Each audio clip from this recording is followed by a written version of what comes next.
recorded. ఆ ఊహకు అందని విషయాన్ని ఒక్కసారి మనం వీడియోలో చూద్దాం. ఈ వీడియోలో యూనివర్స్ ఎంత పెద్దది అని చూపించడం జరుగుతుంది. ఒకసారి చూడండి. ఇక్కడ భూమండలం మీద ఒక ప్రదేశం నుంచి ఇంకో ప్రదేశంకి వెళ్ళాలంటే మహా అయితే ఒక 5,000 కిలోమీటర్లు 10,000 కిలోమీటర్లు అలా ఉంటుంది. సో ఇప్పుడు మనం ఒక ఖండం, ఇది అమెరికా ఖండం అనుకోవచ్చు, అక్కడి నుంచి బయలుదేరుతున్నాం. చూడండి ఒకసారి ఏం జరుగుతుంది. ఇదంతా భూగోళం. భూమి చుట్టూతా చంద్రుడు తిరుగుతున్నాడు. ఆ సముదాయం అంతా ఒకసారి సూర్యమండలంలోకి చేరింది. మధ్యలో సూర్యుడు ఉన్నాడు. చుట్టూతా గ్రహాలు తిరుగుతున్నాయి. ఇప్పటికి 1 బిలియన్ కిలోమీటర్లు వచ్చాం. ఇందాక 1000 కిలోమీటర్లు అనుకున్నాం, ఇప్పుడు 1 బిలియన్ కిలోమీటర్లు వచ్చాం. ఆ తర్వాత 100 బిలియన్ కిలోమీటర్స్ వెళ్ళిపోయాం. ఒక క్లౌడ్ రూపంలో ఉన్న చిన్న గెలాక్సీలోకి చేరబోతున్నాం. ఈ దూరం దాదాపు 100 లైట్ ఇయర్స్ దాకా వెళ్ళింది. ఒక లైట్ ఇయర్ అంటే తర్వాత చెప్తాను నేను.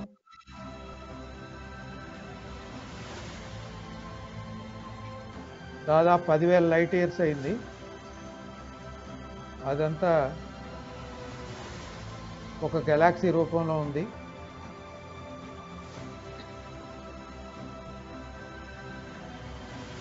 ఈ గెలాక్సీ వ్యాసార్థం 200 మిలియన్ లైట్ ఇయర్స్. అలాంటి గెలాక్సీలు ఎన్నో ఉన్నాయి.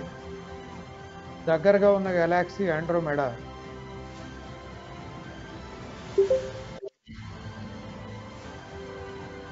ఈ ఆండ్రోమెడాతో పాటు అనేక గెలాక్సీలు వచ్చి చేరుతున్నాయి.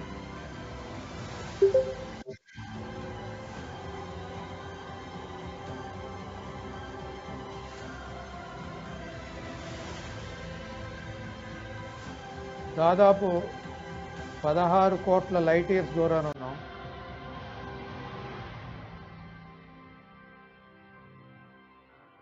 ఇంకా పెరిగిపోయింది. ఈ గెలాక్సీలకి అన్నీ ఒక కాస్మిక్ వెబ్ అనే రూపంలోకి వచ్చాయి.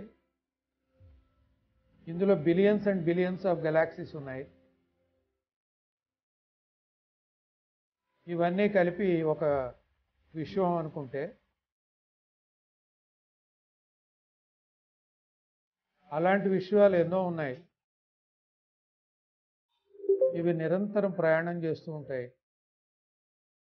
సో ఈ ప్రయాణం ఎక్కడ మొదలైంది, ఎక్కడ అంతమవుతుంది, సుదీర్ఘ ప్రయాణం ఇంకెంత దూరం జరుగుతుంది అనే దానికి ఇంకా మానవుడు అన్వేషిస్తూనే ఉన్నాడు. అందువలన ఈ విషయం అంతుపట్టదు. కాబట్టి ఈ విషయం గురించి బమ్మెరపోతున్న భాగవతంలో చెప్పనున్నాడు. ఆయనకేం అర్థం కాలేదు విషయం గురించి ఎలా చెప్పాలో. ఒకసారి చూడండి.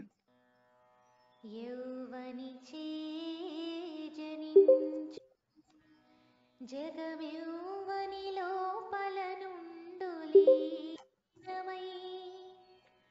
యౌవని అందుడిందు పరమేశ్వరుడెవ్వడు మూల కారణం బెవ్వడు అనాది మధ్యలయుడెవ్వడు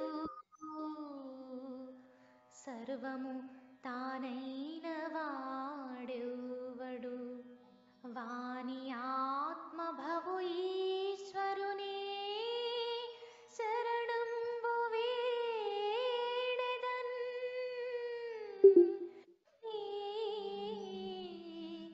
శరణంబు వేడెదన్. అంటే ఏమంటున్నాడంటే, ఎవని చేత ఈ జగమంతా సృష్టింపబడినదో, ఎవనిలో ఈ జగమంతా లీనమై ఉందో, ఎవని చేత లయం చేయబడుతోందో, ఈ సృష్టికి మూల కారణం ఎవరో, మొదలు చివర మధ్య అంతా తానై ఉన్నవాడెవరో, ఆ ఎవరో అనే వ్యక్తి కనిపించకపోయినా ఎవరో ఉన్నారనుకుని ఆ ఈశ్వరునికి నేను శరణు కోరుతున్నాను అంటాడు. అంటే అంత అనంతమైందనమాట విషయం. ఆది అంతం మధ్య ఏది ఇంతవరకు మానవుడు కనుక్కోలేకపోయాడు. మనకల్లా తెలిసింది సూర్య కుటుంబాన్ని గురించే. అంతకు మించి మనకు తెలిసింది ఏమీ లేదు ఈ ప్రపంచంలో ఈ విషయంలో. అది ఈ బొమ్మలో చూసినట్టయితే మనం ఇందాక చూసాం, మనం ఉంటున్నటువంటి యూనివర్సు కొన్ని ఖగోళ దర్శనం ద్వారా కనుక్కోబడింది. ఆ యూనివర్స్ ఎంత పరిమాణం అంటే 27 బిలియన్ లైట్ ఇయర్స్. ఒక లైట్ ఇయర్ అంటే కాంతి వేగం ఒక సంవత్సరం ఎంత దూరం ప్రయాణం చేస్తుందో అంత అనమాట. కాంతి వేగము సెకండ్కి 3 లక్షల కిలోమీటర్లు. ఈ 3 లక్షల కిలోమీటర్లు సెకండ్కి అనుకుంటే నిమిషానికి ఎంత, గంటకి ఎంత, రోజుకి ఎంత, 325 రోజులకి ఎంతో చూసుకుంటే అలాంటి దూరం ఒక లైట్ ఇయర్ అంటారు. ఆ లైట్ ఇయరు మనకు కనపడుతున్న విషయం 27 బిలియన్ లైట్ ఇయర్స్. అంటే ఎంతో ఒకసారి ఆలోచించుకోండి, ఇంకా అంతుబట్టదనమాట. ఈ విశ్వాన్ని కొన్ని క్లస్టర్స్గా విభజింపబడింది. ఒక క్లస్టర్లో మన మిల్కీవే ఉంటుంది. ఆ మిల్కీవేలో మన సూర్య కుటుంబం ఉందన్నమాట. ఆ సూర్య కుటుంబంలో సూర్యుని కనుక ఒకసారి చూసినట్టయితే భూమి, సూర్యుడిని, అవన్నీ ఈ విధంగా ఉన్నాయి. భూమి యొక్క వ్యాసం 12,700 కిలోమీటర్లు.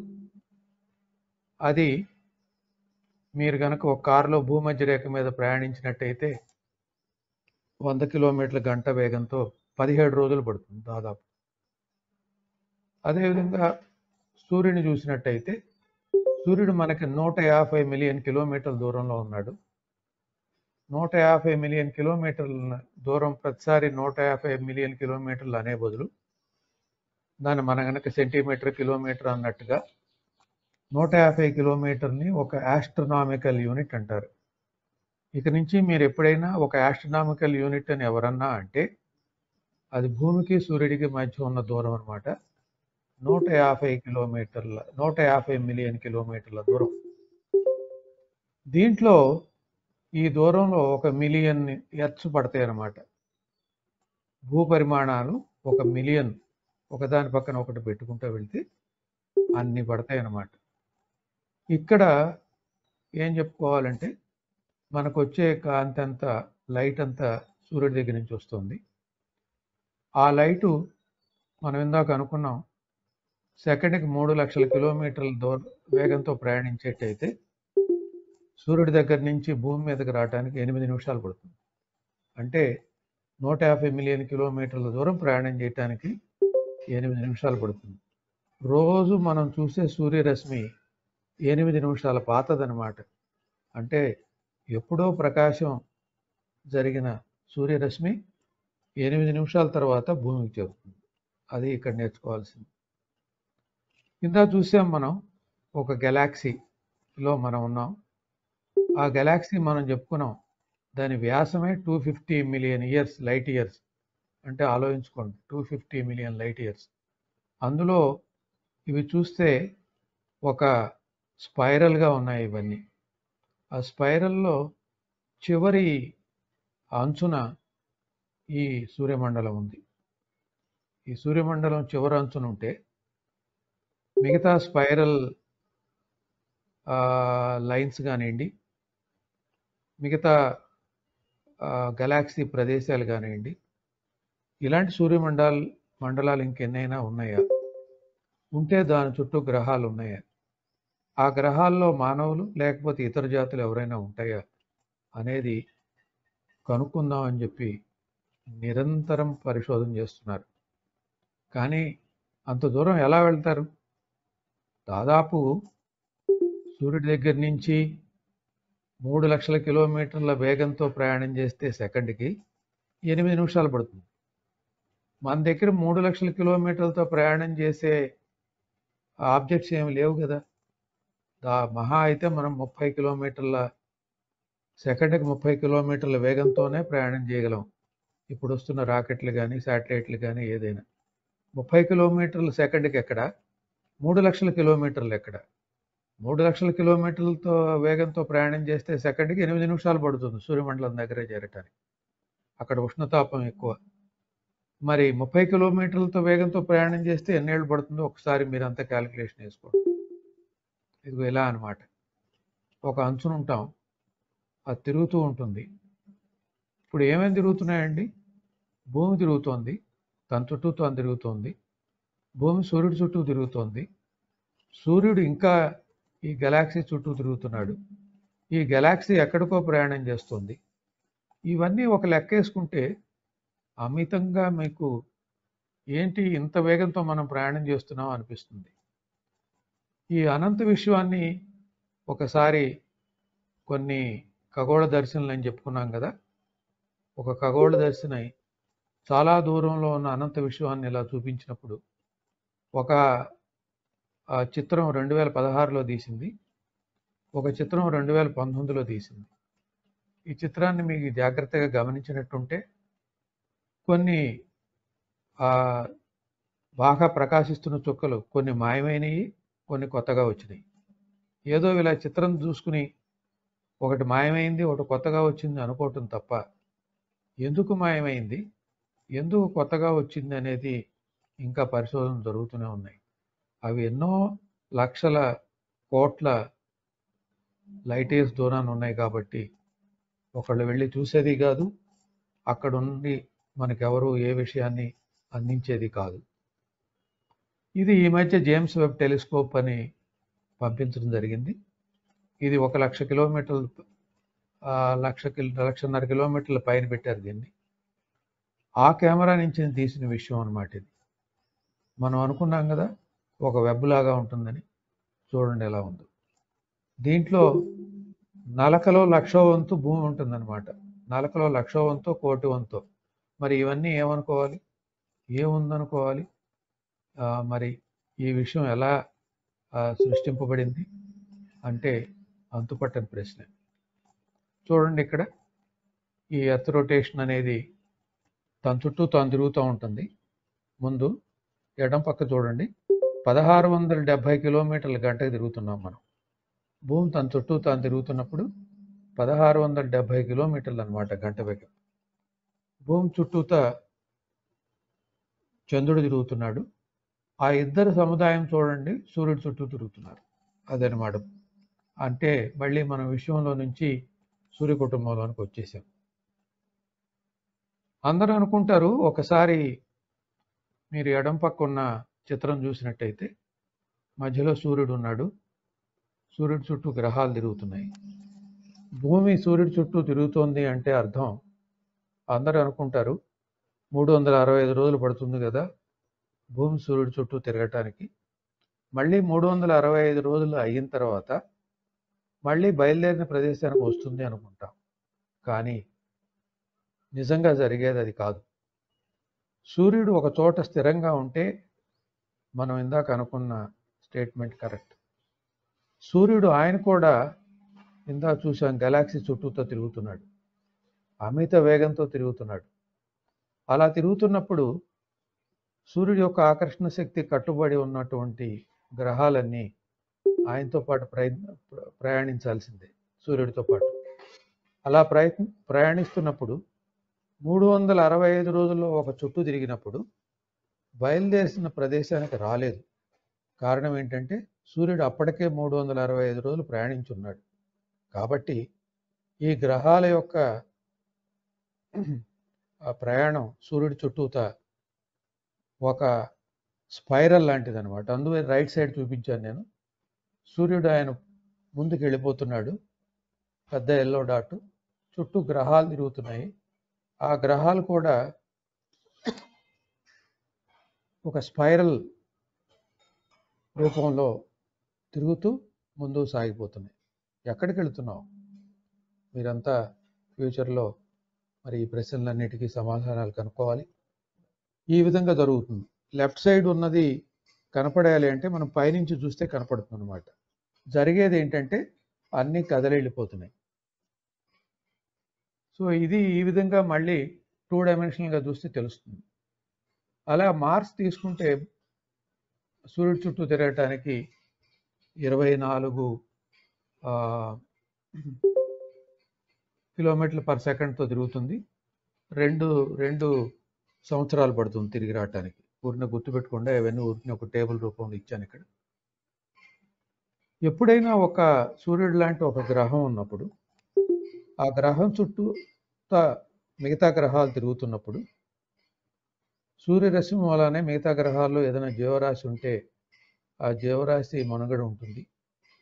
అటువంటి జీవరాశి గ్రహాల్లో పెరగాలి అంటే హ్యాబిటబుల్ జోన్ అంటారు. అంటే హ్యాబిటబుల్ జోన్ అంటే జీవరాశి నివసింపదగ్గ ప్రదేశము. ప్రతి సూర్య కుటుంబం లాంటి విభాగాల్లో ఈ భూమి చుట్టూ ఉన్న వాతావరణం లాంటిది కనుక ఉంటే దాని మీద జీవరాశి ఉండే అవకాశం ఉంది. కాబట్టి అటువంటి వాతావరణం ఉన్న ప్రదేశాన్ని జీవరాశి నివసించే ప్రదేశంగా పిలుస్తారు. ఇక్కడ అదే ప్రదేశాన్ని ఆకుపచ్చ రంగులో చూపించడం జరిగింది. అంటే అతి ఉష్ణం ఉండకూడదు, అతి శీతలం ఉండకూడదు, నీరు ఉండాలి, ఆక్సిజన్ ఉండాలి, మరి దానికి తగ్గట్టుగా అనేక వనరులు ఉండాలి, ప్రకృతి ఉండాలి. ఇవన్నీ ఉండే వాటిని ఇక్కడ 11 ఏమేమి ఉండాలి అనేది 11 లిస్ట్ చేయబడినాయి. ఆ 11 ఉండేటట్టయితే గ్రహాల చుట్టూ జీవరాశి నివసింపదగ్గ ప్రదేశం ఉన్నట్టుగా లెక్కిస్తారనమాట. ఇందాక అనుకున్నాం అనేక వేగాలు ఉన్నాయని. ఆ వేగాలన్నీ ఇక్కడ మనం లిస్ట్ చేయటం జరిగింది. ఒకటి ఏంటంటే సూర్యుడు భూమి తన చుట్టూ తాను తిరుగుతుంది. ఆ వేగం ఎంత? సెకండ్కి 1/2 కిలోమీటర్. భూమి సూర్యుడి చుట్టూ తిరుగుతున్నారు. ఆ వేగం ఎంత? సెకండ్కి 30 కిలోమీటర్లు. సూర్యుడు గెలాక్సీ చుట్టూ తిరుగుతున్నాడు. ఆ వేగం ఎంత? 230 కిలోమీటర్లు సెకండ్కి. ఈ గెలాక్సీ మిగతా గెలాక్సీలతో పాటు ప్రయాణిస్తుంది. ఆ వేగం ఎంత? 600 కిలోమీటర్ల సెకండ్కి. ఇవన్నీ కలిపితే ఎంత? 30, 230, 40, 600 అన్నీ కలిపితే 900 కిలోమీటర్ల సెకండ్కి. సెకండ్కి 900 కిలోమీటర్లు. మా అన్నిటికన్నా వేగవంతమైన మనం చూసేది, మనుషులు ప్రయాణించేది ఎయిర్ క్రాఫ్ట్ అనుకుంటే, ఎయిర్ క్రాఫ్ట్ దాదాపు 900 కిలోమీటర్ల గంటకు ప్రయాణిస్తుంది. ఇక్కడ మనమంతా కలిపి ఈ సూర్యమండలం, ఈ గెలాక్సీలతో ఎంత వేగంతో ప్రయాణిస్తున్నామండి? 900 కిలోమీటర్లు పర్ సెకండ్. ఊహించగలరా? ఊహించలేరు. కానీ జరుగుతున్నది మాత్రం వాస్తవం. ఇందాక అనుకున్నాం ఒక లైట్ ఇయర్ అయితే ఎంత అని. ఒక లైట్ ఇయర్ అయితే సెకండ్కి 3 లక్షల కిలోమీటర్లు. దాన్ని రోజుకి ఎంత అవుతుంది? దాన్ని 365 రోజులు పెట్టి ఎచ్చవేస్తే 10 ట్రిలియన్ కిలోమీటర్స్. ఎంత? సంవత్సరానికి 10 ట్రిలియన్ కిలోమీటర్స్. మనం ప్రయాణం చేసి ఒక లైట్ ఇయర్ దూరంలో ఉన్న ఏదన్నా ఒక ఆబ్జెక్ట్ని అందుకోవాలంటే అది 10 ట్రిలియన్ కిలోమీటర్స్ దూరంలో ఉంటే, మనం ప్రయాణం చేసే శాటిలైట్లు అవన్నీ 30 కిలోమీటర్ల సెకండ్కి. కానీ లైట్ వేగం ఎంత? 3 లక్షల కిలోమీటర్లు. మనం 30 కిలోమీటర్ల సెకండ్ వేగంతో పయనిస్తూ ఒక లైట్ ఇయర్ దూరంలో ఉన్న స్వర్గం లాంటిది ఏదైనా ఉంది, అక్కడికి వెళ్తారా అని అడిగినప్పుడు వెళ్ళాలి అనుకుంటే ఎంత టైం పడుతుందో చూడండి. 10,000 సంవత్సరాల పైన పడుతుంది. అంటే 3 లక్షలని 30 పెట్టి భాగించాలన్నమాట. అంటే ఈ భూమండలం మీద ఎన్ని జనరేషన్స్ మారిపోతాయి, ఎన్ని రకాలైన మార్పులు వస్తాయి. కాబట్టి మనం చూసే విషయం అంతా సూర్యమండలం చుట్టూతా ఉన్నటువంటి కొన్ని గ్రహాలు. భూమి దగ్గర చంద్రుడు ఉన్నాడు, దగ్గరలో మార్స్ ఉంది, చుట్టుపక్కల కొన్ని గ్రహాలు ఉన్నాయి. ఈ జ్ఞానానికే మనం విడిసిపోతున్నాం. ఈ విషయం గురించి చాలా తెలిసిపోయింది. మానవుడు ఏమనుకుంటున్నాడంటే నన్ను మించిన వాడు ఇంకొకటి లేడు, నేనే గొప్పవాడిని అనుకుంటున్నాడు. ఈ మిల్కీ వే, ఈ మన గెలాక్సీలోంచి అతి దగ్గర స్టార్ ఏదైనా ఉందంటే అది ఆండ్రోమెడా. అది 2.5 మిలియన్ లైట్ ఇయర్స్ దూరంలో ఉంది. ఒక లైట్ ఇయర్ దూరంలో ఉంటేనే 10,000 సంవత్సరాలు పడుతుంది మానవుడికి, ఇంకెక్కువే పడుతుంది. మరి 2.5 మిలియన్ లైట్ ఇయర్స్లోనే నెక్స్ట్ స్టార్ ఉంది. అక్కడికి వెళ్ళాలంటే ఇంకా ఎవరు చూడలేరు. మానవ జీవితకాలం ఒక చిన్న నలక లాంటిది. కాబట్టి విషయం గురించి తెలుసుకోవాలంటే మనం చేస్తున్న ప్రయత్నాలన్నీ మన చుట్టూ మనం ఏముందో తెలుసుకోవటానికి తప్ప, ఇంత విశ్వాన్ని అధ్యయనం చేస్తున్నాం అంటే హాస్యాస్పదం అవుతుంది. చిత్ర రూపంలో ఖగోళాలు పెట్టి ఎంత దూరంలో ఉన్నట్టు అయినా పరిశీలించవచ్చు, కానీ ప్రత్యక్షంగా చూడటం అనేది సాధ్యపడేది కాదు అనేది మనం ఈ క్యాలిక్యులేషన్ ద్వారా ఒకసారి చూసుకోవచ్చు. ఈ భూమండలం దూరాన ఏముంటుంది, ఎంత దూరం అయినా ప్రయాణం చేసే ఒక ప్రోబ్స్ని, ఒక పరిశోధన యంత్రాలను పంపించున్నారు. అవి ఎప్పుడో ప్రయాణం లాంచ్ చేస్తున్నారు. 2000 సంవత్సరంలో లాంచ్ చేస్తే 2006లో 2025 సంవత్సరం వచ్చేసరికి ఇంకా యురేనస్ దాకా కూడా వెళ్ళాల. ఆల్రెడీ ప్రయాణం మొదలెట్టి 20 సంవత్సరాలు దాటిపోయింది. నేను చెప్పా కదా, 30 కిలోమీటర్లు పర్ సెకండ్. దాంట్లో ఉన్న వస్తువులన్నీ ఎప్పుడో 25 సంవత్సరాల కిందట పెట్టినాయి. కొన్ని పనిచేస్తున్నాయి, కొన్ని పని చేయట్లేదు. దూరం వెళ్ళిన కొద్ది సిగ్నల్ తగ్గిపోతూ ఉంటుంది. కాబట్టి ప్రయత్నాలు మాత్రం జరుగుతున్నాయి. అందే సమాచారం మాత్రం చాలా తక్కువ, కానీ అది చాలా విలువైంది అనుకోవచ్చు. ఇక అటువంటి విశ్వాన్ని పరిశోధించడానికి ఈ రాకెట్లు, శాటిలైట్స్ అనేవి మానవుడు కనిపెట్టున్నాడు. భారతదేశంలో మీకు తెలుసు, శ్రీహరికోట నుంచి రాకెట్లు వదులుతారు. అది నెల్లూరుకి చెన్నైకి మధ్యలో ఉంటుంది. దానికి తూర్పు పక్కన బంగాళాఖాతం ఉంటుంది. ఈ కింద ప్రపంచంలో ఉన్నటువంటి రాకెట్ ప్రయోగం చేసే కేంద్రాలన్నింటినీ కింద ప్రపంచం మ్యాప్లో మరి చిన్న డాట్స్ ద్వారా చూపించడం జరిగింది. ఇవి అనేక రకమైన ఫారిన్ శాటిలైట్స్ కానీ, ఇండియన్ శాటిలైట్స్ కానీ, రాకెట్స్ కానీ లాంచ్ చేయడం జరిగింది. దానివల్ల అనేక విషయాలు కనుక్కున్నారు మన వాళ్ళు. ఇవి భారతదేశానికి సంబంధించిన రాకెట్లు. 1963లో మొదలెట్టారు అనుకుంటే 2017 వచ్చేసరికి 4000 కిలోమీటర్లు లో ఎర్త్ ఆర్బిట్లోకి తీసుకెళ్ళగలిగినటువంటి జిఎస్ఎల్వి అనేటువంటి పెద్ద రాకెట్ని కనుక్కోగలిగారు. ఆ జిఎస్ఎల్వి రాకెట్ మరి రేపొద్దున 29వ తారీఖున ఒక ప్రయోగం ఉంది. మీరంతా టీవీల్లో వాటిలో చూడొచ్చు. ఇవి భారతదేశానికి సంబంధించిన రాకెట్స్. ఇది చిన్న శాటిలైట్లు లాంచ్ చేయడానికి అని చెప్పి ఒక చిన్న రాకెట్ను కూడా కనుక్కోవటం జరిగింది.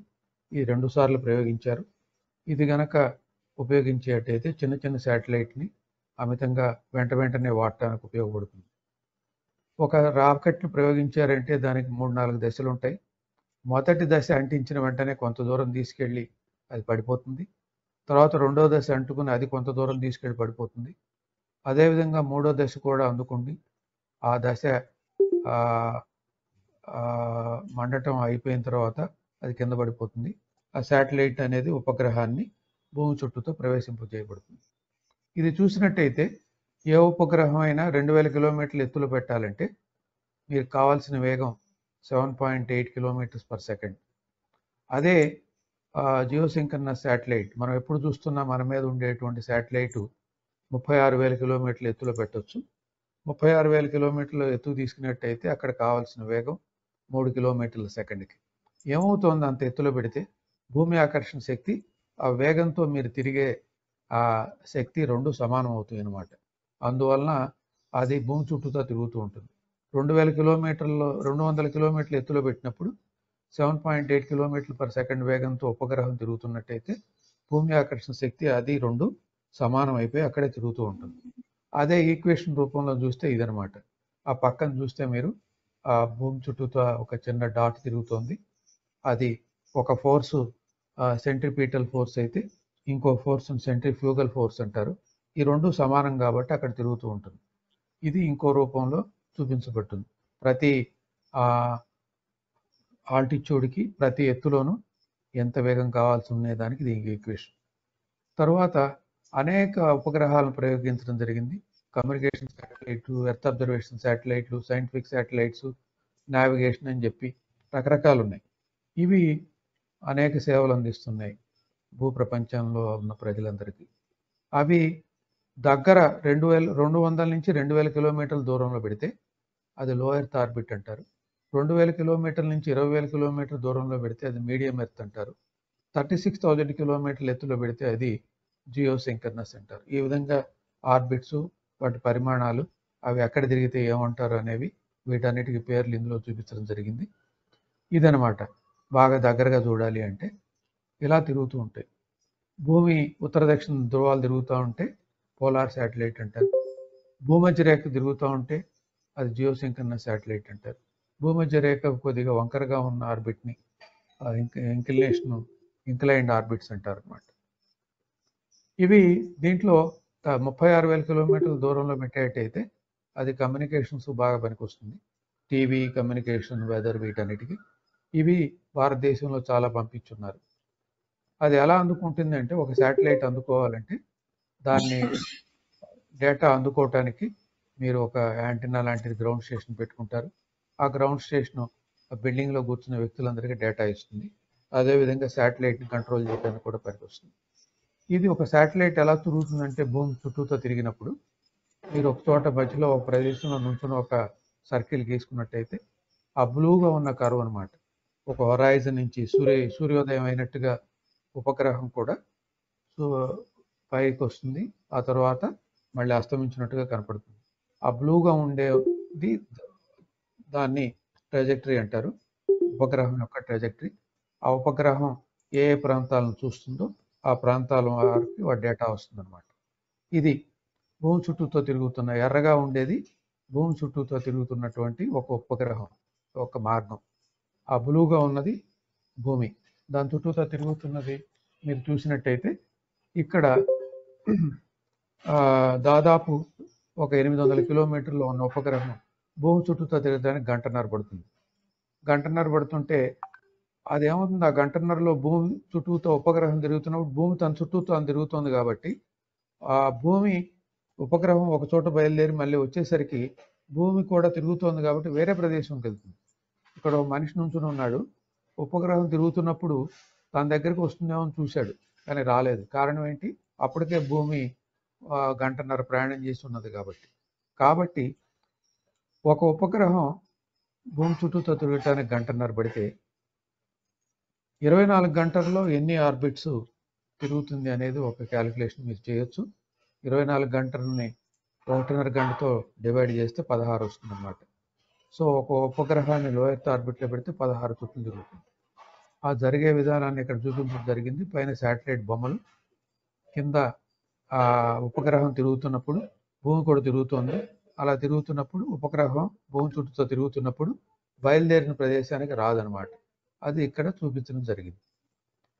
ఈ చాలామంది ఏం చేస్తున్నారంటే, పెద్ద ఉపగ్రహాలు తయారు చేయాలంటే టైం పడుతుంది, దానికి కాస్ట్ ఎక్కువ, మళ్ళీ దాన్ని అనేక సంవత్సరాలు కాపాడాలి, దీంతోపాటు పెద్ద రాకెట్ వాడాలి. మరి అంతకుముందు కంప్యూటర్ సైజు రూమ్ అంత ఉండేది, ఇప్పుడు కంప్యూటర్ సైజు ల్యాప్టాప్లో ఒక చిన్న పుస్తకం సైజులో వచ్చేసింది. మళ్ళీ ఎలక్ట్రానిక్ సైజులో అవన్నీ అలా తగ్గిపోతుంటే పెద్ద ఉపగ్రహాలు అక్కర్లేదు, చిన్న ఉపగ్రహాలు చేయొచ్చు అని అనుకున్నారు. అందువలన చాలామంది చిన్న ఉపగ్రహాలకే మడుతున్నారు. ఇప్పుడు ఆ ఉపగ్రహాలకు ఒక పేరు ఉందన్నమాట. 1000 కిలోమీటర్ల 1000 కేజీలు మాస్ కనుక ఎక్కువ ఉంటే పెద్ద ఉపగ్రహం అంటారు. 250 కిలోగ్రాముల మధ్య ఉంటే స్మాల్ అంటారు. 250 నుంచి 100 కేజీల మధ్య ఉంటే మినీ అంటారు. 100 కేజీల నుంచి 10 కేజీల మధ్య ఉంటే మైక్రో. 1 కేజీ నుండి 10 కేజీలు అయితే నానో. పైకో శాటిలైట్ అయితే 100 గ్రాములు, ఫెమ్టో శాటిలైట్ అయితే 100 గ్రాముల కన్నా తక్కువ. ఇంత తక్కువ పరిమాణం ఉన్న ఉపగ్రహాలు ప్రయోగించి శాస్త్రీయ పరిశోధన చేస్తున్నారన్నమాట. అవి కనుక మీరు చూసినట్టయితే దీనికి చిన్న ఉపగ్రహానికి 1 కేజీ ఉపగ్రహానికి 1U అంటారు. కింద మీరు కుడిపక్క చూడండి, బ్రెడ్ సైజు పరిమాణంలో ఉన్న ఉపగ్రహాలు కూడా చేయడం జరుగుతుందన్నమాట. మనం ఇందాక అనుకున్నాం, ఫెమ్టో అయితే చాక్లెట్ పరిమాణంలోనూ, క్యాడ్బరీ చాక్లెట్ పరిమాణంలోనే ఉంటుంది. చూడండి ఇలా అనమాట. ఇది 10 సెంటీమీటర్లు ఇంటూ 10 సెంటీమీటర్లు ఇంటూ 10 సెంటీమీటర్లు, ఒక రాబిక్ క్యూబ్ లాగా ఉంటుంది. అట్లా ఎన్నైనా పేర్చుకోవచ్చు, వరుసనే ప్రయోగించవచ్చు. అది ప్రయోగించినప్పుడు చూడండి, ఇక్కడ ఒక 20 నుంచి 30 ఉపగ్రహాలు భూమి చుట్టూతో తిరుగుతున్నాయి. భూమి మీద ఒక మనిషి ఉన్నప్పుడు ఎన్ని ఉపగ్రహాలు ఒకే టైంలో మనకు కనపడుతున్నాయి అంటే ఆ కింద నంబర్ వస్తుంది. అలా కనపడుతుంటేనే మనకి ఈ మొబైల్స్ వాటిలో నావిగేషన్ వాటన్ని ఉపయోగించడానికి పనికొస్తుంది అనమాట. ఉపగ్రహాల కమ్యూనికేషన్కి, నావిగేషన్కి, రిమోట్ సెన్సింగ్కి, ఆ తర్వాత ఇతర గ్రహాల దగ్గరికి వెళ్ళటానికి వీటన్నిటికీ పనికొస్తుంది అనమాట. ఇలా చూడండి, ఇదనమాట. ఇందులో ఎర్త్ అబ్జర్వేషన్స్ అంటే ఏమేం చేస్తారు అంటే bush fire mapping, flood mapping, forestry, horticulture, infrastructure, land management, weather forecasting, mining, ocean monitoring, ఎన్నో ఉన్నాయన్నమాట. సో ఈ విభాగాలన్నింటిలోనూ ఉపగ్రహాలను ఉపయోగించడం జరుగుతుంది. మీరు ఈ ఉపగ్రహాల నుంచి మనం డేటా అందుకోవాలంటే అనేక తరంగాలు ఉంటాయి అన్నమాట. మొబైల్ తరంగాలు వేరు, టీవీ తరంగాలు వేరు, ఉపగ్రహ తరంగాలు వేరు, రేడియో తరంగాలు వేరు. అవన్నీ ఇక్కడ చూపించడం జరిగింది. ఈ తరంగాల పేరు ఎల్ అని, ఎస్ అని, సి, ఎక్స్, కేయు, కే అంటుంటారు అనమాట. ఒక్కో తరంగానికి ఒక పరిమాణం ఉంది. ఇవి ఒక్కొక్క తరంగాన్ని ఉపయోగించి ఒక్కొక్క శాస్త్రీయ పరిశోధనలో వాడుతూ ఉంటారు అనమాట. మైక్రోవేవ్కి అయితే కేకే బ్యాండ్ అంటారు, రేడియోమీటర్కి అయితే ఎల్ బ్యాండ్ అంటారు. అలా రకరకాలుగా ఒక్కొక్క ఫ్రీక్వెన్సీని ఒక్కొక్క ఎక్స్పెరిమెంట్లకు వాడుకుంటూ ఉంటారు. ఇది ముఖ్యంగా ఇప్పుడు వచ్చే చిన్న ఉపగ్రహాలన్నీ ఒక 10,000 నుంచి 20,000 దాకా భూమి చుట్టూతా తిప్పుతూ ఇక నుంచి ఇంటర్నెట్ భూమి నుంచి కాకుండా మన మొబైల్ లాగా డైరెక్ట్గా తీసుకోవచ్చు అని అనుకుంటున్నారు అనమాట. దీనికి కారణం ఏంటంటే మీరు మొబైల్ కనుక వాడేటైతే భారతదేశంలో ఒకటి దగ్గర లైసెన్స్ తీసుకోవాలి, అమెరికా వెళ్తే వేరే లైసెన్స్ తీసుకోవాలి, ఇతర దేశాలు వెళ్తే ఇంకో లైసెన్స్ తీసుకోవాలి. ఒక చోట ఉన్న ఇంటర్నెట్ లైసెన్స్ వేరే చోట పనికిరాదు. కానీ నాకు మొబైల్ ఒకటే ఉండాలి, ఏ ప్రాంతం వెళ్ళినా కూడా ఒకే లైసెన్స్ ఉండాలి అంటే అది ఆ దేశాల యొక్క ఒడంబడికలను బట్టి ఉంటుంది. కానీ వాటితో సంబంధం లేకుండా ఉపగ్రహాలు చాలా భూమి చుట్టూతా పెట్టి ఎక్కడికి వెళ్ళినా కూడా ఉపగ్రహం నుంచే ఇంటర్నెట్ తీసుకునే విధానాన్ని తీసుకొచ్చారు.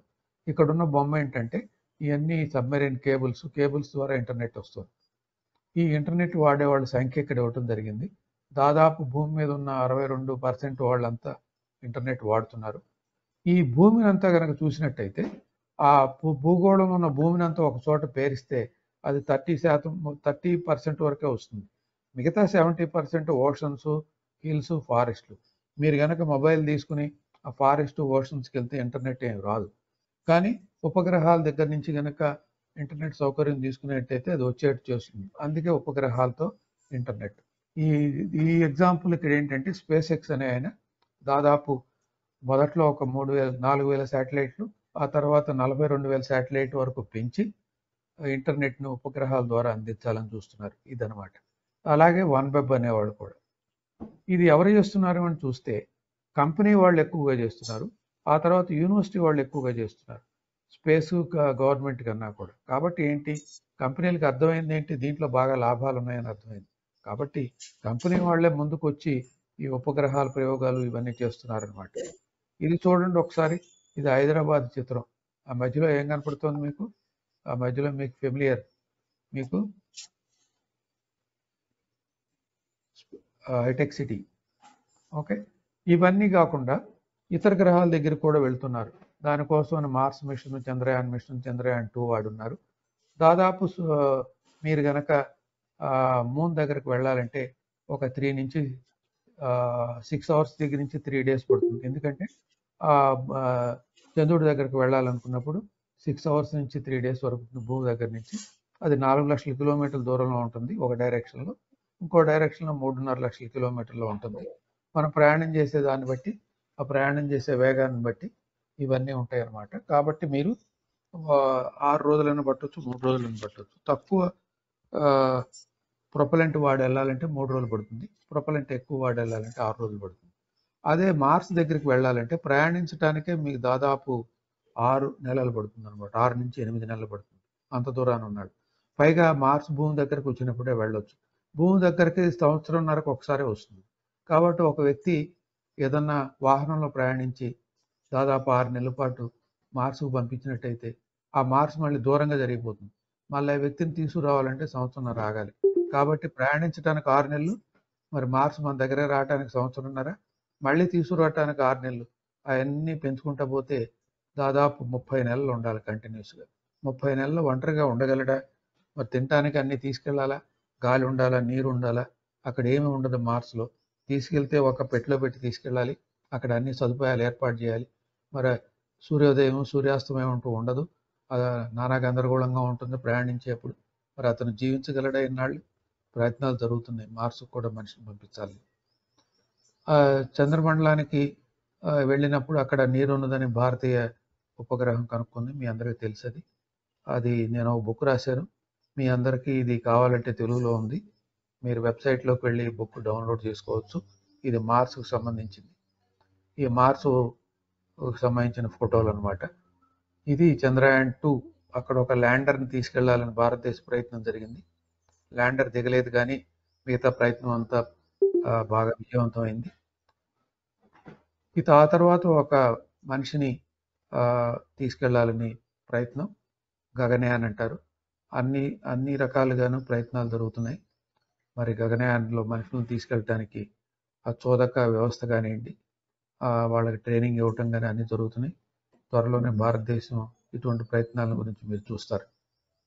ఆ మనిషి వేసుకోవాల్సినటువంటి సూట్ అన్ని రకాలుగా అందులోనే వాతావరణ స్థితి ఉండాలి, అందులోనే కంఫర్ట్ ఉండాలి, అందులోనే అన్నీ ఉండాలా, మళ్ళీ ఆహారం, నీరు, గాలి అన్నీ తీసుకునేట్టుగా ఉండాలి. ఇది ఒక ప్రత్యేకమైనటువంటి సూట్ అనమాట వ్యోమగాములకి. ఇది ప్రయాణాల గురించి. ఇంకా అసలు ఏమేమి రీసెర్చ్ జరుగుతుందని చూస్తున్నట్టే, ఉపగ్రహాల ద్వారా వ్యవసాయం చేయొచ్చా అంటే అవును, చేయొచ్చు అనే ఇటువంటి ఒక ప్రయోగం చేయటం జరిగింది. ఇది ఇజ్రాయెల్లో జరిగింది. ఒక వాతావరణ భూ యొక్క పరిస్థితులను బట్టి, ఆ తర్వాత ఆ పెరిగే మొక్కల విధానాన్ని బట్టి శాటిలైట్ల ద్వారా గమనించి పంటను అధికంగా చేయొచ్చు అని అనుకుంటున్నారు. ఎందుకంటే ఇంకో 30 సంవత్సరాల్లో ఈ యొక్క మానవుల యొక్క సంఖ్య 2 బిలియన్ దాటిపోతుంది. అప్పుడు ఎటువంటి ఆహారం కావాలి, మనం ఎకరాకు పండించేటువంటి ఆహార దిగుమతి సరిపోతుందా లేదా అని ఒక అంచనాకు వచ్చి ఇటువంటి ప్రయత్నాలు చేయాలనుకున్నారు. ఇది వాతావరణ పరిశోధనకు వాడబడినటువంటి ఉపగ్రహాలు.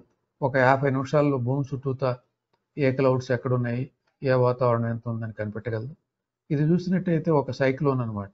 ఈ సైక్లోను జరుగుతున్నప్పుడు అప్పటికప్పుడు సమాచారాన్ని అందించి విపత్తుల నుంచి కాపాడటం కానీ, ఎక్కడ వర్షం పడుతుంది, ఎక్కడ లైట్నింగ్ వస్తుంది చెప్పటం కానీ మీరు చూడొచ్చు. పైనుంచి తీసినటువంటి ఉపగ్రహ ఛాయాచిత్రం ఇది. ఇది ఒక రోజులో ఏం జరిగింది అనేది ఈ రూపేణ చూపించడం జరిగింది ఇక్కడ. ఇది చూడండి, ఈ మధ్య మీకు తెలిసే ఉంటుంది, టోంగాలో ఒక పెద్ద వాల్కనో పేలింది, సముద్రంలో పేలింది. ఈ సముద్రంలో పేలి ఇక్కడ పక్క పట్టణం ఉంది. ఆ పట్టణం చూడండి, అక్కడ దుమ్ము పడకముందు ఎలా ఉంది, పడినాక ఎలా ఉంది. ఒక 11 గంటల్లో పేలటం జరిగింది. అది ఆ సిటీ అంతా కప్పబడటం జరిగింది. ఇది చూసినట్టయితే ఈ సముద్రంలో పేలినటువంటి వాల్కనో 50 మిలియన్ టన్నుల వాటర్ను వెదజల్లింది. అంతేకాకుండా 4,41,000 టన్నుల ధూళిని పైకి వెదజల్లింది.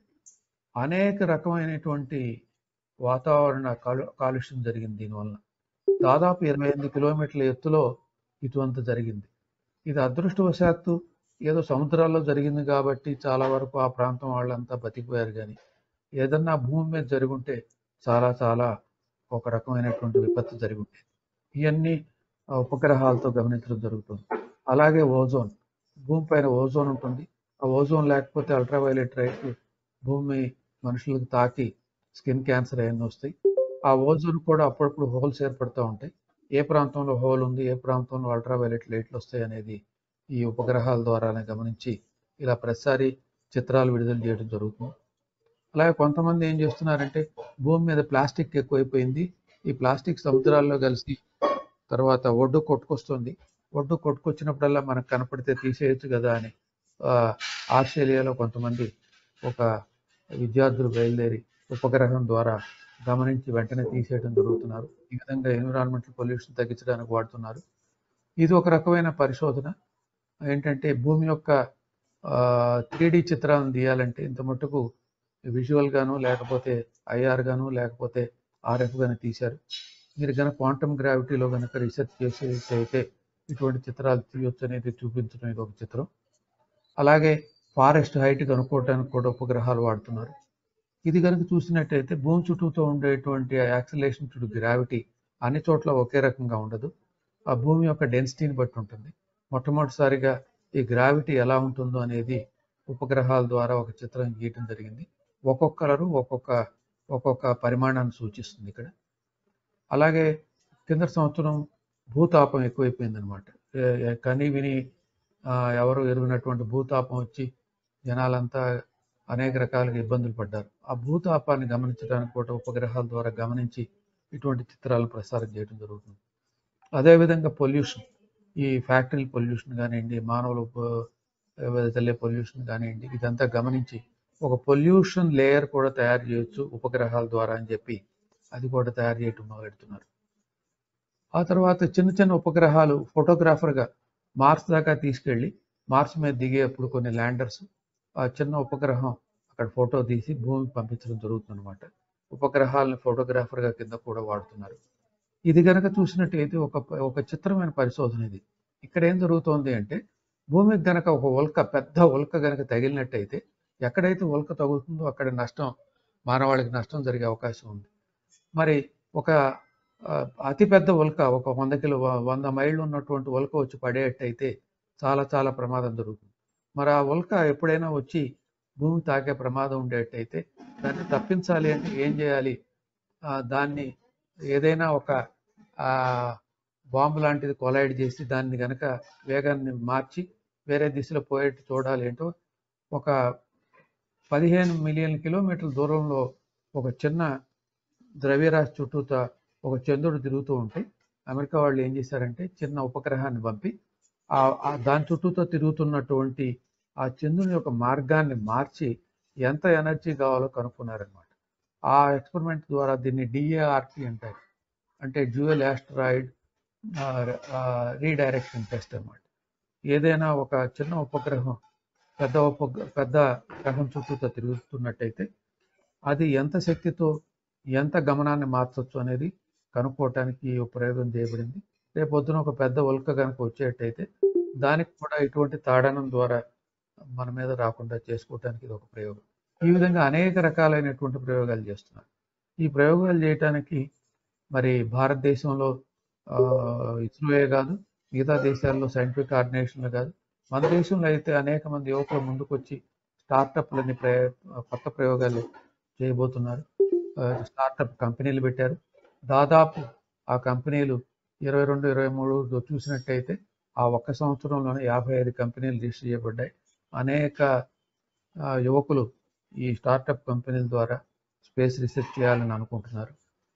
సో మీకు ఎవరైనా ఈ స్పేస్ రీసెర్చ్లో చేరదాము అనుకుంటే ఒక చిన్న స్లైడ్ ఇది ఇంజనీరింగ్ కెరీర్, సైంటిఫిక్ కెరీర్స్ కావాలంటే ఎన్ని అవకాశాలు ఉన్నాయి. వాళ్ళు బీటెక్ కానీ, ఎంఎస్సి కానీ, బిఎస్సి కానీ అయిన తర్వాత వాళ్ళు ఒక పరీక్ష రాయాల్సి ఉంటుంది. ఆ పరీక్ష రాసిన తర్వాత ఇంటర్వ్యూకి పిలుస్తారు. ఆ ఇంటర్వ్యూకి పిలిచిన తర్వాత సెలెక్ట్ అయిన వాళ్ళని ఉద్యోగంలో తీసుకుంటారు. మీరు ఇక్కడ పైన చూసినట్టుంటే చిన్న చిన్న బొమ్మలు ఉన్నాయి.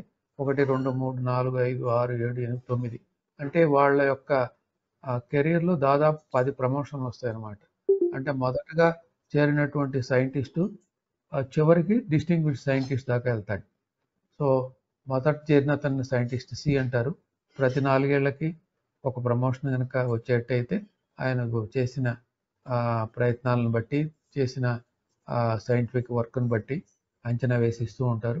డిస్టింగ్విష్డ్ సైంటిస్ట్ వర్క్ బట్టి అంటే దాదాపు 30 సంవత్సరాల కెరీర్ అనేక ప్రమోషన్లతో అందుకోవచ్చు అనమాట.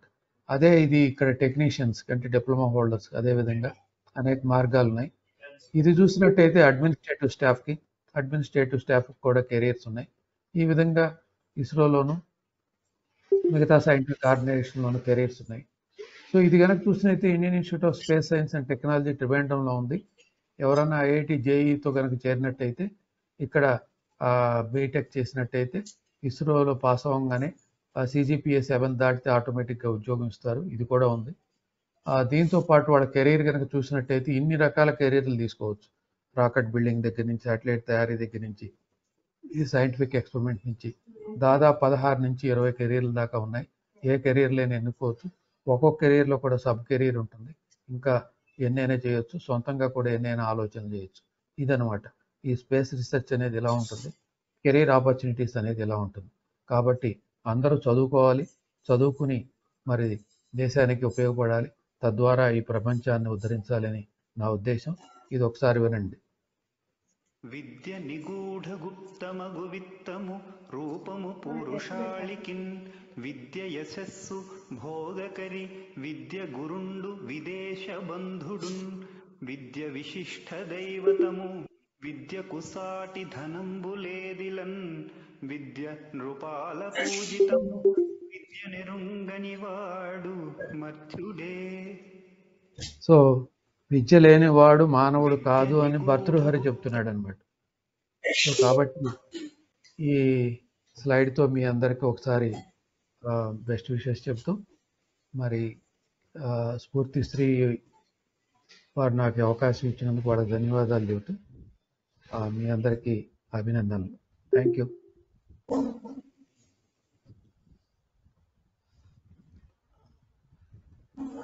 స్ఫూర్తివం సార్, డిఎంఎం రావు గారు అని పూణే నుంచి జాయిన్ అయ్యి ఉన్నారు సార్. వారు క్వశ్చన్స్ ఏమైనా అడుగుతారేమో అడుగుదాం.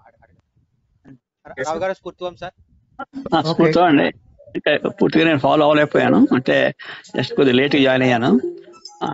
మెయిన్లీ ఏంటంటే distance light years distance calculate చేస్తారు కదా, సో ఆ యూనిఫామ్ గా లైట్ ప్రసరిస్తుందా అని. యూనిఫామ్ గా అంటే గురుగారు క్వశ్చన్ అదే ఉండేది, యూనిఫామ్ గా ప్రసరించినప్పుడు ఆ డిస్టెన్స్ ఎలా క్యాలిక్యులేట్ చేస్తారు అన్నది. ఆ క్యాలిక్యులేషన్ అంతా అప్రాక్సిమేటే కానీ కరెక్ట్ గా అవ్వదని చెప్పేసి గురుగారు ఉద్దేశం అండి. దాంట్లో ఏమంటారు సైంటిస్ట్ ఏమంటారు అండి? ఒక్క బ్లాక్ హోల్స్ దగ్గర తప్ప మన సూర్యమండలంలో మాత్రం సూర్యుడి దగ్గర నుంచి మనకు వచ్చే కాంతి వేగం మాత్రం 3 లక్షల కిలోమీటర్ల పర్ సెకండ్. 3 లక్షలని మనం రౌండ్ ఫిగర్ చేసి ఉండొచ్చు, దానికి ఏదైనా కొన్ని డెసిమల్స్ ఉండొచ్చు, కానీ ఖచ్చితంగా 3 లక్షల కిలోమీటర్ల పర్ సెకండ్, అందులో అనుమానమే లేదు. ఇది అల్టిమేట్ అనమాట. ఏ వస్తువు అయినా ప్రయాణం చేసేటప్పుడు ఐన్స్టీన్ చెప్పున్నాడు length contraction and time dilation అని. దానికి లోబడతారనమాట. దానికి లోబడినప్పుడు చాలా విచిత్రమైన చర్యలు అందులో జరుగుతూ ఉంటాయి. కాబట్టి అటువంటి 3 లక్షల కిలోమీటర్ల పర్ సెకండ్లో వేగాన్ని ఇంత మటుకు ఎవరు అందుకోపోరు కూడా. అటువంటి వేగం వచ్చినప్పుడు దాదాపు మీరు బ్లాక్ హోల్స్ దగ్గర అక్కడ ఉన్నటువంటి ఆకర్షణ వలన అక్కడ రిఫ్రాక్షన్ జరుగుతుంది తప్ప, రిఫ్రాక్షన్ జరిగినప్పుడు వేగంలో కొంచెం తేడా ఉంటుంది తప్ప మిగతా అన్ని విషయాల్లోనూ అన్ని ప్రదేశాల్లోనూ ఈ వేగం మాత్రం ఇలాగే ఉంటుంది. ఈవెన్ అదర్ ప్లాంట్స్ కూడా same sir, only earth other plants కూడా all are same. Yeah, entire solar system it is same. Okay sir, thank you sir. స్ఫూర్తివం అండి. ఇంకా మిగతా వాళ్ళు ఆడియన్స్ ఎవరైనా క్వశ్చన్స్ ఉంటే అడగండి. స్ఫూర్తివం సార్, కిషోర్ సార్. నేను అడగండి.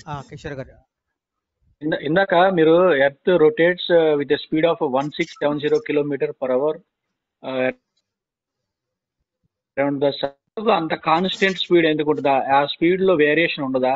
ఎందుకు ఉండదు? ఆ స్పీడ్ లో వేరియేషన్ ఎందుకు ఉండదు అంటే, భూమికి ఒక ద్రవ్యరాశి ఉంది, భూమికి ఒక వేగం ఉంది, దాదాపు 30 km/s ఇందాక అనుకున్నాం.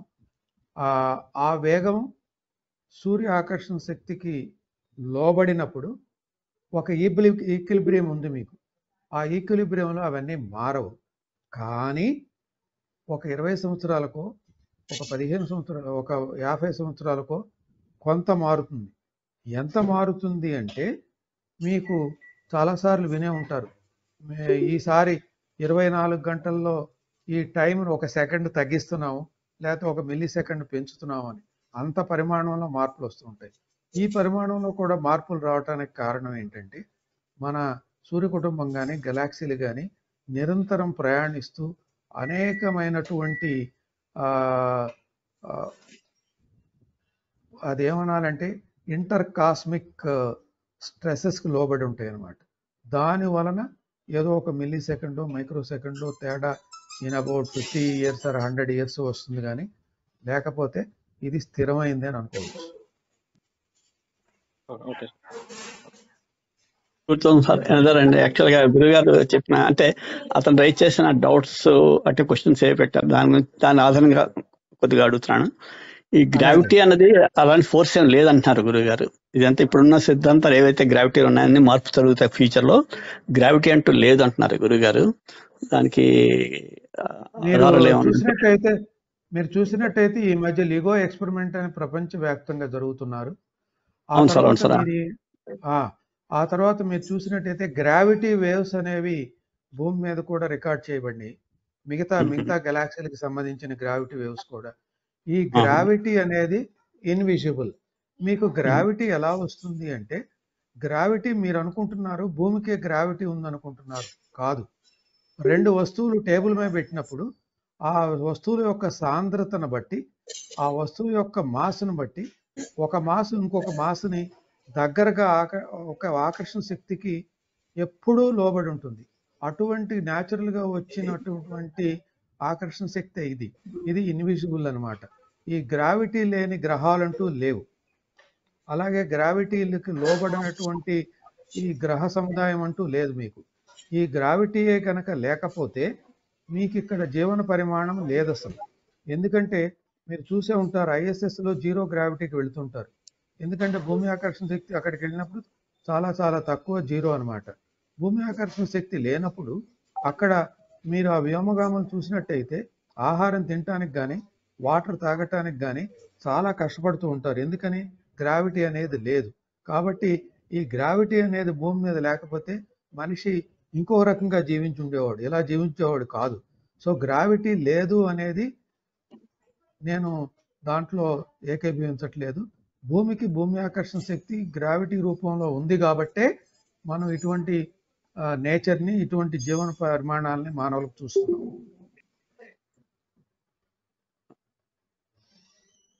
Is it not magnetic force? అంటే భూమిలో magnetic force is different from gravity. That is North Pole to South Pole.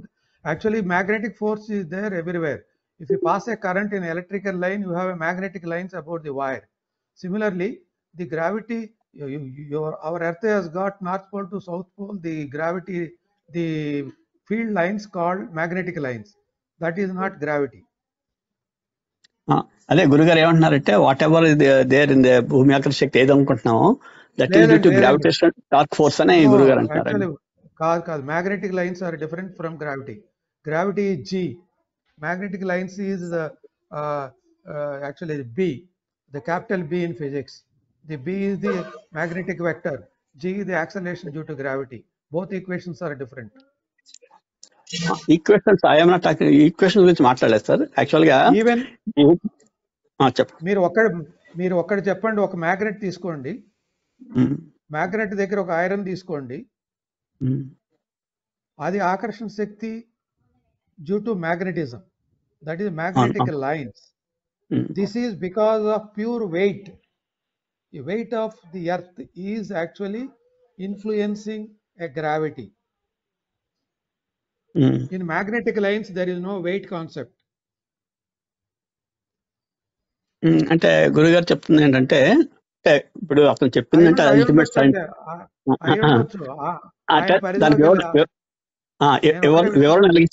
వివరణ అలిగించారంటే ఈ ఈక్వేటర్స్ కి కలుపుతూ గ్రావిటేషన్ ఫోర్స్ ఉంది, అది ఆపోజిట్ డైరెక్షన్స్. యాక్చువల్ గా మధ్యలో ఒక లిక్విడ్ ఉంది కదా, ఆ లిక్విడ్ లో యాక్చువల్గా న్యూట్రల్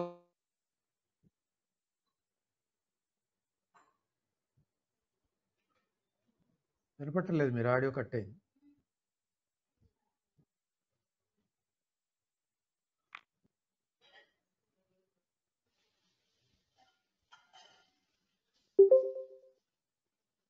స్మృత్యం సార్, చెప్పండి. నా పేరు నరేంద్ర సార్. చెప్పండి. నరేంద్ర కొంచెం అడగండి సార్. సార్ మేము సాఫ్ట్వేర్ ఇంజనీర్ సార్. మేము ప్రెజెంట్ నేను కూడా సాఫ్ట్వేర్ లో పనిచేస్తున్నా అని చెప్పండి సార్. మాకు ఈ సాఫ్ట్వేర్ లో కొన్ని స్పేస్ లో ఏమైనా నేర్చుకునే కోర్సెస్ ఏమైనా ఉంటాయా సార్, మాకు ఉపయోగపడేది, మా జాబ్ కెరీర్కి ఉపయోగపడేది? అంటే మీరు ఏం చేయొచ్చు అంటే, ఇప్పుడు శాటిలైట్స్ సంబంధించిన డేటా అంతా, ఇప్పుడు చంద్రయాన్ డేటా కానీ మంగళయాన్ డేటా కానీ ఇస్రో డేటాబేస్లో పెట్టి యూజర్స్కి లాగిన్ ఇచ్చి ఎవరైనా దాని నుంచి కొత్త విషయాలు కనుక్కోవాలంటే కనుక్కోవచ్చు అని చెప్పి ఒక ఇన్విటేషన్ ఇచ్చున్నారు వెబ్సైట్లో. అలాంటి చోట మీరు ఆ డేటా వాడాలి అంటే కొంత కోడ్ రాయాల్సి ఉంటుంది. ఆ విధంగా కూడా వాడచ్చు. అది కాకుండా మీరు ఇప్పుడు నావిగేషన్ ఉంది కదా, మీరు మొబైల్లో ఉన్న నావిగేషన్, మీరు ఒక చోట నుంచి ఇంకో చోటుకి వెళ్ళాలంటే లొకేషన్ షేర్ చేసి వెళుతుంటారు. అలాంటి నావిగేషన్ కూడా సాఫ్ట్వేర్ ద్వారానే పనిచేస్తుంది. సిగ్నల్స్ మాత్రం ఉపగ్రహాల నుంచి వస్తాయి. అలా మీరు ఏదైనా ఒక సాఫ్ట్వేర్ ఒక యాప్ రూపంలో రాసి ఒక పీసీ మీద కానీ ఒక మొబైల్ మీద కానీ పెట్టి వాడుకోవాలంటే వాడుకోవచ్చు. అట్లా మీరు కనుక ఆలోచించినట్లయితే మీకంటూ ఒక ఆలోచన రాకపోదు, మీరు కూడా అటువంటి యాప్ తయారు చేయడానికి ముందు రావచ్చు. సార్ ఇప్పుడు మళ్ళా సార్ గుడ్ మార్నింగ్. ఎవరండి? Sir good morning. Good morning అండి. సాయి రవీంద్రనాథ్ సార్. చెప్పండి సార్. ఇప్పుడు చాట్ జీపీటీ లాగా స్పేస్ జీపీటీ కూడా రావచ్చా సార్ భవిష్యత్తులో? Space generative pre transformer. You generative, ఎందుకంటే డీప్ లెర్నింగ్ వినండి generative pre trained transformers. Okay, ఈ generative pre trained transformers are currently developed and released for text in particular languages and pictures. It is going to be extended in many fields. The moment it is extended into space area, you get that area related AI referenced outcome the moment you ask a question. All data of NASA, ISRO, all countries we pettesi image transformers. It can be done. It can be done. Evolution chese avakasham. Yeah, it is only a matter, it is already coming to medical field now. No field is, let us say, untouchable as far as the OpenAI is concerned. In the OpenAI, somebody has developed using the language processor, ChatGPT. You can do any other thing also. You can, as you said, you can coin something the moment you make use of space data. Sir ఇప్పుడు మనం ఒక 3 members 4 members లేదా ఒక drone ambulance అలా విధంగా మన సిటీలో ఎయిర్గా వెళ్ళిపోవడానికి ఒక చిన్న వెహికల్ వెళ్ళడానికి ఎవరి రూల్స్, ఎవరిది అప్రూవల్ తీసుకోవాలి? నేను DGCA. అమెరికాలో DGCA నేను ఒక approval. There is చిన్న 3 member వెహికల్ తీసుకుంటే ఇస్తారా? మీరు వినండి, there is a DGCA, there is a digital sky policy. Please go through the digital sky policy and apply as per that. Government of India. You search for a digital sky policy of Government of India. Private వాళ్ళకి ఇవ్వచ్చా sir వాళ్ళు? Everything is listed there. You have to approach them, you have to give your proposal, and if required they may fund you also. It all depends on at what level you take this matter for discussion and approval. అంటే నా idea ఏంటంటే sir, future లో drone ambulance రావాలని, ఈ క్వీ అని అనుకుంటూ వాడిని వీడిని బతులాడే బదులు రోడ్ల మీద. Anyway, you have already air ambulance with helicopters. Why not drone ambulance? Okay. See, the only problem is whenever you talk about human travel, like aircraft, the reliability of a travel should be less than the chance of a particular person exposed to natural calamities or some kind of diseases percentage. So that is the requirement of any human travel vehicles. So suppose if you bring out a concept where a drone travel with as reliable as that of let us say an aircraft, why not? You can approach DGCA of Government of India, submit your proposal for further progress. అది ప్రతి ఆకారానికి outer ఉంటది అంటారు కదా. మన విశ్వస్ఫూర్తి గురువు గారు ఈ ఈ యూనివర్స్ కూడా ఒక ఫిజికల్ థింగే కదా, దీనికి అవుటర్ కూడా ఉండొచ్చు. అవుటర్ వెనక ఏముంటది సార్ ఇంకా అప్పుడు ఈ మీరు యూనివర్స్ మీరే లేదా ఈ మీరే సృష్టికి మీ- అవుటర్ మీరే అన్నారు అవుటర్ ఉండొచ్చు అనేది. అక్కడే ఉంది క్వశ్చన్. ఇప్పుడు మనం ఏమంటాం, ఇప్పుడు గ్లాసులో అంటే నీళ్ళు ఆయన పోసినప్పుడు ఎట్లా అంటే కృష్ణదేవరాయలు చెస్ లో ఇట్లా వదిలేస్తాడు కదా, ఆ వదిలేవాడికి ఛాన్స్, అట్లా విశ్వస్ఫూర్తి గురువు గారు మనకు వదిలేశారు సార్ కొన్ని. ఇప్పుడు అందుకే కదా జేమ్స్ వెబ్ టెలిస్కోప్ అని పంపించినప్పుడు మనకు కనపడని విషయం కనపడింది అక్కడ. సో ఆ విధంగా ఒక విశ్వాన్ని మనం ఒక విషయం అనుకుంటున్నాం, మల్టీవర్స్ అని మల్టిపుల్ విశ్వం ఉండొచ్చు అని ఇప్పుడు థియరీ, అది నిజం అవుతోంది కూడా. మల్టీవర్స్ అని చూడండి, ఒక యూనివర్స్ ఒకటే కాదు. Sir, how to get admissions for ఇప్పుడు ఈ MTech in లేటెస్ట్ IAS? మీద వీడియోలు చూడాలంటే ఏ వీడియో అండి? లేటెస్ట్ మనము లేటెస్ట్ స్పేస్ కు సంబంధించినవి మీరు revolutions నాసా చూడాలంటే ఆ వీడియోలు ఎక్కడ దొరుకుతాయి సార్? యూట్యూబ్ లో మీరు నాసా restricted కదా. కాదు, అన్ని ఫిట్టెడ్ కాదు. నాసా వీడియోలు చూడండి, అన్ని రియల్ టైం వీడియోస్ ఉంటాయి. నాసా కొత్తగా కాదు, అదివరకే ఉంది టీవీ ఛానల్. అది మీకు అమెజాన్లో కానీ లేకపోతే మీకు ఉన్నటువంటి ఉన్నాయి కదా మీకు టీవీ కనెక్టివిటీ, టాటా స్కై, వీటన్నిటిలో చూడండి మీరు. అమెజాన్ దాంట్లో నాసాకి వెళ్ళండి, నాసా టీవీ. ఓకే, మిగతా కంట్రీస్ తాలూకు స్పేస్ కూడా చూడవచ్చు.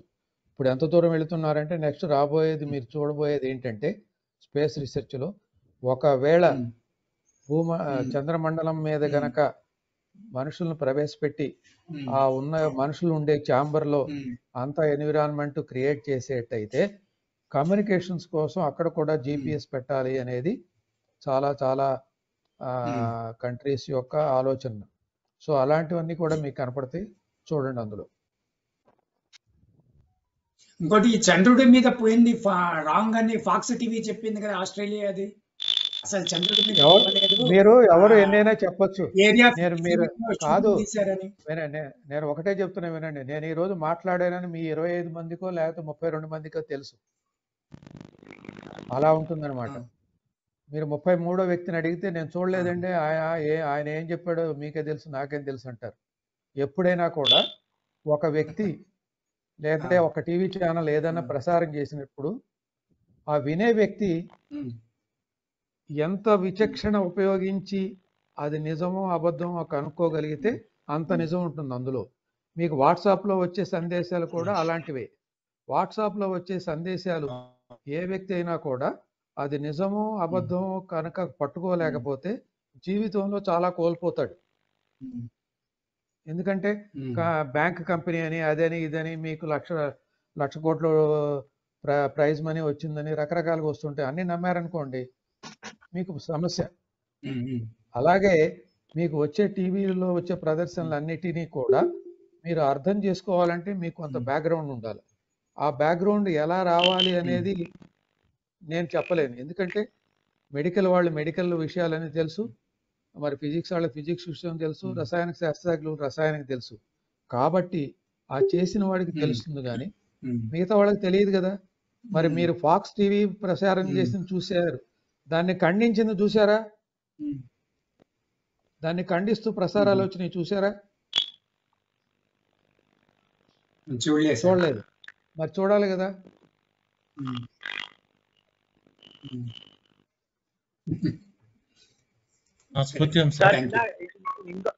ఇందాక ఎవరో అడ్మిషన్ గురించి అడుగుతున్నారు సార్, అదొక క్వశ్చన్ అడిగి సెషన్ ముగిద్దాం సార్. మళ్ళీ 11:30 కంటే మళ్ళీ వేరే అపాయింట్మెంట్ ఉంటుంది ఒక చోట.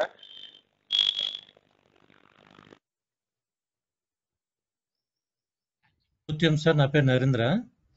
చెప్పండి సార్. స్టార్టప్ ఇప్పుడు మాకు ఐడియా లేదు సార్ స్పేస్ గురించి, అసలు ఏ గురించి. స్టార్టప్ పెట్టాలనుకుంటున్నాం, ఎట్లా ప్రొసీడ్ అవ్వాలి సార్? దానికి ఏదైనా గైడ్ చేయగలుగుతారు? స్టార్టప్ పెట్టే ముందు మీరు ఏ ఏరియాలో స్టార్టప్ పెట్టదలుచుకున్నారు? అప్లికేషన్స్ ఏరియానా, శాటిలైట్ మ్యానుఫ్యాక్చరా లేకపోతే ఇంకేదన్నా సబ్ సిస్టమ్స్ మ్యానుఫ్యాక్చరా అంటూ ఒక ఉద్దేశం పెట్టుకోవాలి. ఆ ఉద్దేశం లేకుండా స్టార్టప్ పెట్టాలి అంటే ఏది జరిగేది కాదనమాట. డాక్టర్ గానాడు హాస్పిటల్ పెట్టాలంటే ఏం చేయాలని అడిగినట్టు ఉంటుంది. కాబట్టి మీరు ఏ ఏరియాలకు రావాలనుకుంటున్నారు? ఈ స్పేస్ ఏరియాలో గ్రౌండ్ అప్లికేషన్సా, రిమోట్ సెన్సింగ్ అప్లికేషన్సా, కమ్యూనికేషన్స్ అప్లికేషన్సా, లేకపోతే శాటిలైట్ మ్యానుఫ్యాక్చరా, సబ్ సిస్టమ్స్ మ్యానుఫ్యాక్చరా, ఏది రావాలనుకుంటున్నారో అనేది వచ్చినప్పుడు ఆ తర్వాత అది మీరు ఎంతమంది పెట్టదలుచుకున్నారని ఒక నిర్ణయానికి వచ్చినప్పుడు ఆ నిర్ణయంతో పాటు మీరు ఫండ్ ఎలా చేకూర్చుకోవాలి అనే ఒక ఉద్దేశం ఏర్పడినప్పుడు ఆ ఫండ్ చేకూర్చుకోవటం ఒక కన్వర్జెన్స్కి వచ్చారు. ఏం చేయాలో ఒక నిర్ణయానికి వచ్చారు. ఈ 2 నిర్ణయాలు తీసుకుని department of science and technology startup encouragement groups ఉన్నాయి గవర్నమెంట్ ఆఫ్ ఇండియాలో. అక్కడికి వెళ్ళి వాళ్ళతో మాట్లాడినప్పుడు మీరు రిజిస్టర్ చేసుకోవచ్చు, స్టార్ట్ చేయొచ్చు. దాని మీద మూడోది అసలు విషయం ఏంటంటే మీరు స్టార్టప్ పెట్టినప్పుడు ధర్మానికి బెటరు. మార్కెట్ ఉండి ఆ మార్కెట్తో పాటు ఎంత ఆదాయం వస్తుందని కూడా చూస్తుంటారు. కాబట్టి ఏం చూడాలా? ఫైనాన్షియల్గా ఎలా సమకూర్చుకోవాలి, ఏ ఏరియాలో పనిచేయాలి, తర్వాత ఆదాయం ఎలా చూసుకోవాలి. ఈ 3 ముందు మీరు ఎవరిని అప్రోచ్ కాకముందు డిసైడ్ అవ్వాలి. అది డిసైడ్ అయిన తర్వాత మీరు government of India separate departments ఉన్నాయి, వాళ్ళని అప్రోచ్ అయితే they give permission. Thank you sir. Thank you sir. Okay right. Thank you sir. Subbaraj గారు, సుబ్బరాజ్ గారు సార్ పూర్తిగా సార్. ఇంకా సెషన్ క్లోజ్ చేద్దాం సార్. సార్ ఒక్క మాట చిన్నది.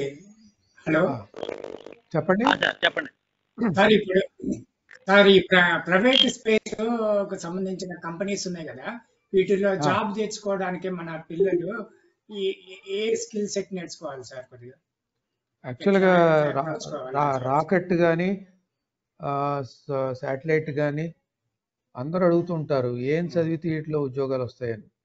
ఇప్పుడు రాకెట్లో మెకానికల్ పార్ట్స్ ఉన్నాయి, ఎలక్ట్రికల్ వైరింగ్ ఉంది, కంప్యూటర్ ప్రోగ్రామింగ్ ఉంది, కంప్యూటర్ హార్డ్వేర్ ఉంది, అలాగే ప్రొపల్షన్ ఉంది, అలాగే ఎలక్ట్రానిక్స్ ఉంది.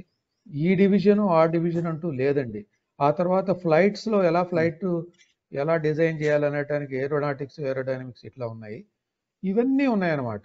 ఇప్పుడు వీటికి లాంచ్ ప్యాడ్ కట్టడానికి సివిల్ వాళ్ళు కావాలి, ఇట్లా ఇన్ని రకాలుగా అన్నీ ఉన్నాయన్నమాట. కాబట్టి ఏ సబ్జెక్టు చదివినా కూడా ఈ డిపార్ట్మెంట్లో పనిచేయాలి అని ఒక ఉద్దేశం పెట్టుకోవాలి. ఆ డిపార్ట్మెంట్కి సంబంధించిన ఎంట్రీ ప్రొసీజర్స్ ఫాలో అయితే, అడ్మిషన్ ప్రొసీజర్స్ ఫాలో అయితే, దానికి కావాల్సినటువంటి రిటర్న్ టెస్ట్లు ఇంటర్వ్యూలు కనుక అటెండ్ అయితే దాని మెరిట్ని బట్టి వస్తూ ఉంటుంది తప్ప ఒక ప్రత్యేకమైన సబ్జెక్ట్ తీసుకుంటే ఆటోమేటిక్గా వస్తుంది అనేది మాత్రం లేదు.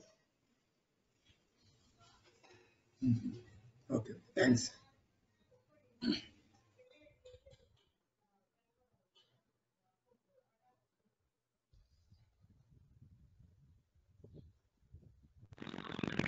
సార్ రావు సార్. రైట్ సార్, కంక్లూడ్ చేసుకుందాం. అదే సార్, ఇంత ఓపికగా మా దగ్గరికి వచ్చిన ఈ 40 మందికైనా 30 మందికైనా మీరు ఇంత శ్రద్ధగా ఓపికగా మీరు ఇంటరాక్టివ్గా సెషన్ కండక్ట్ చేసినందుకు చాలా ధన్యవాదాలు సార్. ఇది ఒక ఇన్నోవేటివ్గా మేము ఈసారి అంటే 14 years నుంచి సమ్మర్ క్లాసెస్ జరుపుతున్నాం. ఒక సైంటిస్ట్ రావడం, వారికి తెలిసినటువంటి విజ్ఞాన శాస్త్రాన్ని మాతో పంచుకోవడం మొట్టమొదటిసారి జరిగింది. దానికి మీరు పెద్ద మనసు చేసుకుని గురువుగారి పట్ల మీకు ఉన్నటువంటి భక్తితో, అంకిత భావంతో మాతో పాటు మీరు చేతులు కలిపి ఇలా చేసినందుకు, ఈ కార్యక్రమాన్ని మీరు నిర్వహించడానికి ముందుకు వచ్చినందుకు మీకు మనస్ఫూర్తిగా పాదాభివందనాలు తెలియజేసుకున్నాం సార్. మరి ఇంకోసారి ఏదైనా అవకాశం వచ్చినప్పుడు మరొకసారి మీరు మళ్ళీ మాకు ఇలాంటి సెషన్ కండక్ట్ చేయడానికి అవకాశం ఇవ్వాలని మళ్ళీ సైన్స్ యూనివర్స్ వారి తరఫున కోరుకుంటున్నాను సార్. చాలా సంతోషం అండి. మీరు ఇచ్చిన ఆహ్వానాన్ని నేను సద్వినియోగం చేసుకున్నాను అనుకుంటున్నాను.